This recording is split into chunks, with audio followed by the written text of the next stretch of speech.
before we get into all that, obviously, you know, you're an NBL fan. We all see you as a massive Sydney Kings fan. How do you feel about how that season ended, mate? Obviously, you know, with everything going on, they had to can it. And how do you feel about the result? Yeah, look, I think when you look back at where the Kings have been the last couple of years versus where they were this year, it obviously wasn't the end result, but no one could see what was going to happen in the world. The new ownership of Paul Smith, CEO Chris Pongras, Paul White working there. They're all working behind the scenes to make the Sydney Kings not only the #1 team in the NBL, but one of the #1 products in Australian sport. So, working with them for a couple of years now and been lucky enough to be able to work with them, I'm seeing the steps forward they've been able to take. Now, on the court, that needs to translate to wins, and they understand that more than most with their salary cap and, the players they bought this year. So it was disappointing that they didn't get the title at the end, but I think, where it was 3 years ago before Andrew Bogut came back into the NBL, the NBL wasn't on the map. He comes back, a championship winner, comes back to the Sydney Kings. The Sydney Kings are relevant, and I think it's not a flash in the pan for the Sydney Kings. They're going to be relevant for a long time now. Yeah, I agree. I was there. I was actually doing some stuff at Sydney Kings as well in regards to vlogging at the game, and I was there for game one. And you can definitely see the improvements in the NBL as a general product. And the Sydney Kings over the last few years, like before, I'd nearly say before 2016, 2015, it really wasn't a big sport whatsoever. It was just it was just there. But now with, the inclusion of Andrew Bogut, as you said, it's really brought the game back up. And as we saw, Sydney Kings, they did end up winning the regular season, but they didn't get the cookies in the end.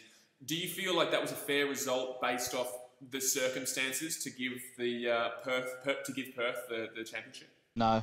There should have been no title. That was a bullshit decision by the powers that be. After it wasn't like the Sydney Kings, they would have had to go over there and play and may not be able to come back to their families. There was so many what ifs when that situation. We got to think. We're looking at it now and we're down the track and we know a little bit more about the quarantining, the social distancing, all that kind of stuff. A month ago, 6 weeks ago, we had no idea what was going on, and we're asking players to travel across country, different environments, potentially put others in danger during, and then ask them to play in a grand final series. So, I think that was the wrong decision. I know Perth fans and everyone will say, they were 2-1 up.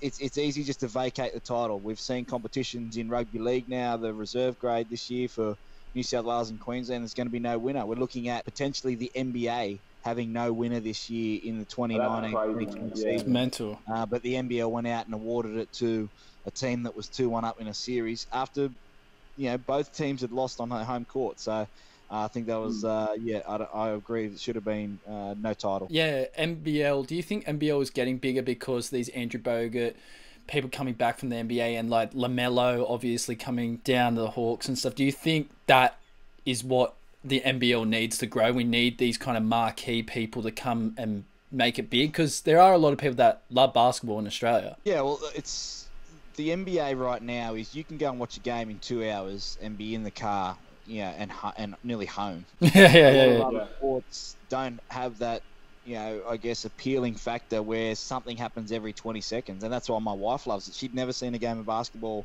when we met 5 years ago. Now she's an avid Celtics and Kings fan off the basis that she loves that something happens every 24 seconds. And that's the appeal of basketball.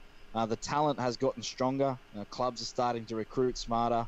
Instead of just bringing out retired NBA guys looking for a gig or European players who have been part of systems to bring them out to play, they're actually doing their research. Look at Cairns Taipans this year. They've been really bad the last couple of years. They go out and recruit 3 guys in 3 certain positions, and the recruits, the imports need to be starters. You don't bring imports over here to be bench players, and I think that's where teams have gotten it wrong in the past, including the Sydney Kings. Our recruitment up before last year or this year has been poor in those areas, and that's why they have struggled. So if you're looking at the NBA, you're not looking at the NBL and thinking, I'm going over there to get paid now. You're coming over here as a stepping stone to go back to the NBA. And that's what young college guys are doing, to be able to come out to grow their brand, and then they go back to the NBA. That's the end goal. Whereas I think 5 years ago, 10 years ago, the NBL wasn't an option. And just recently, the NBL was more like a go and get paid and now it's actually a stepping stone back to the NBA. LaMelo came over, obviously, and he went to Illawarra. And before he came over, I believe he was actually touted to be a little bit lower in the draft, but now he's predicted to be a top 5 draft pick. So obviously coming down to the NBL, it's like it's not really coming down anymore. It's giving you, like you said, that stepping stone, that pathway.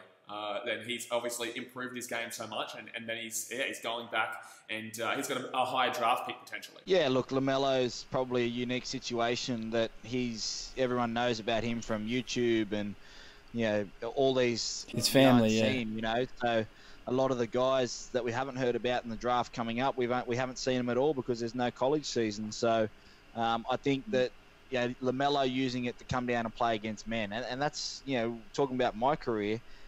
My 2 years in reserve grade held me in great stead to be able to play against men for the next 10 years, because if you have that under-20s mentality, which the NRL had in the past, the conversion rate's not that high because they're not used to doing it week in, week out against men. And in the NBA, you have to do it night in, night out. So, like you said, the NBL is a stepping stone to go back to the NBA or get into the NBA, not just a paycheck. You think 100%. Like Bogut, Plumlee, things like that, going from NBA to NBL over the years. And to add on Luke's question, you mentioned that you've been there for a couple of years now. From your point of view, has the NBL been evolving based on those facts? Is that why more crowds turn up? Or do you think it's just becoming a popular sport now? Yeah, a bit of both, I think. It's easy to watch. It's one of those sports that people often say AFL, can't watch it at the ground, but I can watch it on TV. Rugby league, you don't have to be there. There's sports around the world. Golf, I'd rather go and watch golf at the course than on TV. Basketball is one of those sports you can watch on TV and be in the crowd, and it can be similar to what you see because you're always watching the same sort of thing. There's no real off-the-ball stuff that you don't see on the TV. So the product the NBL have got at the moment is it's family-friendly. It's family-friendly times, and you're in and out in 2 hours. So that's why they're getting good crowd numbers, and especially the Kings. They've done it right this year. There's not been too much bullshit in terms of, the product is fans will go and support a team as long as they're winning. Yeah, and that's 100%. the end result. And the clubs around the world that get that twisted and want to market and do all that other crap aren't gonna get fans through, because at the end of the day, you go home with a smile on your face if your team wins, and if they lose, you're pissed off. So that's the main thing. You're judged on wins and losses in this life, and until that changes, that's going to be the rule for everyone.